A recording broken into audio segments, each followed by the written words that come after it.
Hi, so this is my dirty K&N filter, and I want to show you just how dirty it is. I pulled it out with 22,000 miles on it, and you'll notice there's a dandelion, there's a bunch of other stuff. So this is really dirty in that there's a lot of fly wings and bugs that are, dead or trapped in it. So this is where the air comes in, which is why it's so dirty. The other side is a lot cleaner because the other side is facing the engine and facing the sensors that detect the airflow.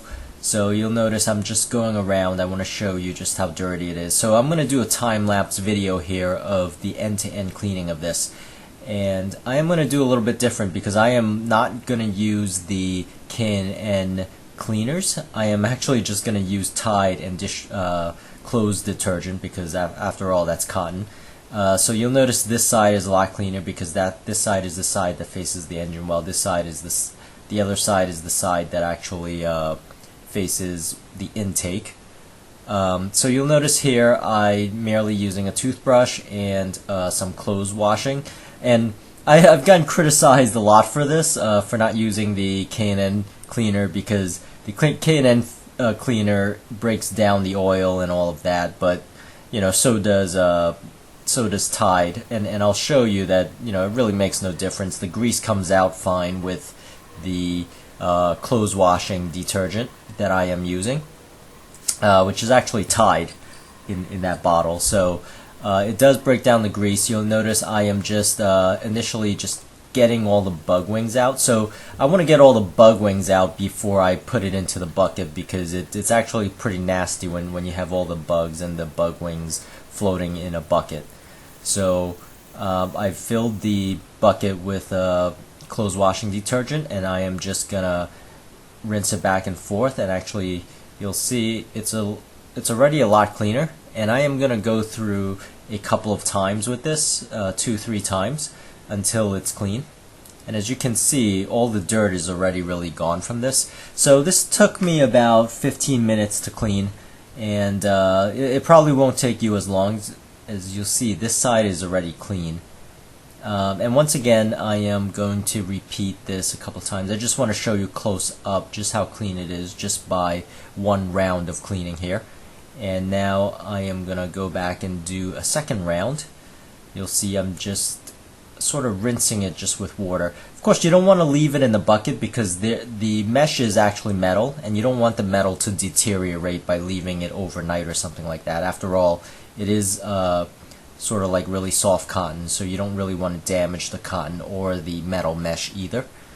So I am going to put more detergent on the top, get rid of the grease, and the grease comes out pretty decently. As you can see, even with the bucket, after the second or third time, depending on how clean it is, the water itself is actually pretty clean after that. There really isn't all that much dirt that gets that isn't clean from it after 2 or 3 times. So I am just doing it a couple more times, as you can see, and brushing it, rinsing it as much as possible. So right now I'm just rinsing the detergent out, and that's all I'm really doing.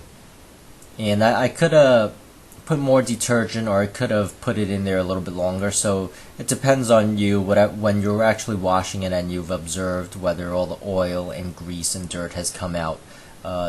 Obviously you might use a little bit more detergent depending on your situation, but as you can see, I am merely rinsing it now, just making sure all the clothing detergent is nice and out and there's no suds. And if you look really closely in the bucket, you could see there is some oil that's floating up to the top. But overall, it's already clean, and let me give you a close-up here. So I'm just gonna get the water out by wiggling it and give you the close-up here, and you could see it is already very clean. So once it's clean, I am going to dry it overnight. And keep in mind, in my other video I suggested that you keep the old filter in between washes, so that when you're using your car you still have the old filter and the old paper filter, and you could put that in while this is drying or while you're cleaning it.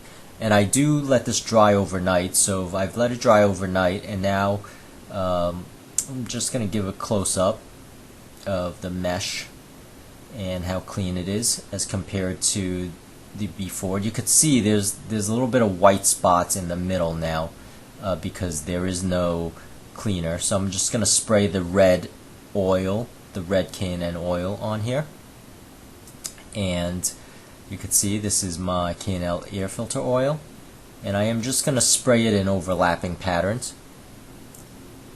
As you can see, just in a second here, I am going to spray it in overlapping patterns. And I will only spray this one side. You do not want to spray the other side facing the engine, because people have mentioned that the oil will come off, or specks of oil will come off and stick to your sensors, damaging the sensors. So the only side I am spraying, notice, is the side where the dirt comes in. But I will not be spraying the other side where it actually faces the engine and faces all the sensors.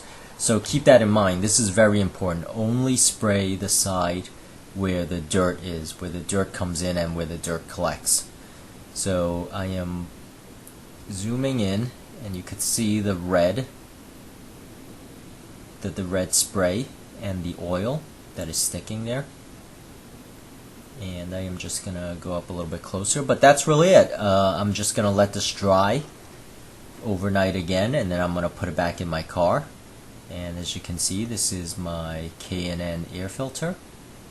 And that's really it. I just want to show you an end-to-end of me cleaning this, and thank you for watching.